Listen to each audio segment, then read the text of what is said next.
Hey there YouTube, it's Nick with Feeding Fitness. Another video from the car here, currently in West Virginia, not moving along as fast as I'd like to, but just a little bit of traffic. We're somewhere between Bristol and Bland, so there you go. Anyways, topic I want to speak on today is something I like to call the illusion of complexity. What's the illusion of complexity? What does it have to do with fitness? Well, in a nutshell, the illusion of complexity generally refers to something where people think what they're doing, whether it be their diet, their exercise program, or anything really in their life, because what they're doing is so complex, it's bound to yield better results. And it's bullshit. Complete bullshit. In fact, like most things in life, the simplest method is the answer. You get people who do this with their diet, and they're doing some crazy carb cycling where they're eating 1,000 calories one day and 4,000 calories the next day because they have some theory that this complicated cycle is gonna cause them to burn more fat and build more muscle. In reality, it's not true, and that if you simply want to lose fat, go a little bit under your maintenance. If you want to gain muscle, you eat a little bit over your maintenance. You definitely see this with people in the gym. You can tell when someone's doing one of these workouts. They're often supersetting from beginning to end, and I mean, there's a little bit of credibility to supersetting. There are some times I even do it, and it's mostly to save time. If I'm working two opposite muscles, if I'm going to do a bicep exercise and a tricep exercise, I might superset them in the interest of saving time. But there's no reason to superset your entire workout.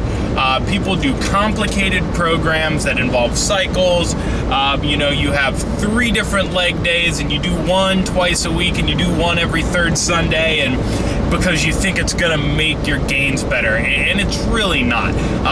Lifting is basic. If you go in and you do more weight than you did the time before, you're gonna make great gains, as long as your diet is gonna support that. You're eating enough to gain. It's not complex, and one of the reasons people hold on to these complex things is because they're more difficult to set up. They spend a lot of time invested in it, so to them it's more of a personal thing. They really truly feel like they're getting more because they've spent so much time prepping their program or getting their meals ready or things like that. And unfortunately, it's not true. I think the problem with weightlifting is to optimally do it, you're gonna do it between 3 and 6 hours a week, and that's it. There's a whole lot of time in a week. And if your favorite thing to do, like me, is to go to the gym and lift weights, you're gonna do whatever you can to try and make that, I'm gonna lift longer, or I'm gonna spend my time outside of the gym thinking about the gym. It's just a way to extend that, but unfortunately it's not helping you. That 3 to 6 hours a week is all you really need to be in the gym, and your training split should not take you very long to figure out. In fact, most of you, especially if you're a beginner, you're better off doing somebody else's beginner's program.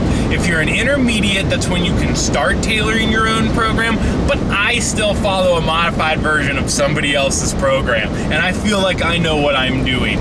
And I do that only because these proven programs are just that. They're proven. Why mess with success? Don't do something crazy complicated that you created yourself. There's just no need. It goes the same for diet. Don't get nuts with your diet. Don't try and play fancy calorie partitioning games. There's no point. You're either trying to gain muscle, you're trying to lose fat, or you're at maintenance. And all those things are very similar. One is going to be a little bit calorically below your maintenance, one's going to be a little bit above, and one's going to be right around it. It is that simple, and you can make great gains. You'll see guys in fitness magazines and pro bodybuilders that have super complex routines. Well, they do it for a living, and they're on more steroids and insulin and IGH than you could ever afford. So really just totally disregard what they do. Yeah, it's cool to watch their videos, and I love watching Ronnie Coleman deadlift 800 pounds, but that's it. It's entertainment. Nothing he does is going to be useful to me ever, because he's a genetic freak of nature. He's on so many drugs. You know, don't get caught up in the complexity of things. If you're a natural bodybuilder, your diet is going to be the most important thing anyways, and as long as your routine hits all your body parts 2 to 3 times a week, you're good to go. So I'm going to start overcomplicating this video if I keep talking, so I'm going to cut it there. If you like the video, please give it a thumbs up. Subscribe to the channel if you haven't already, and questions or comments can go in the comment section below or over at the Facebook page. I'll see you guys next time.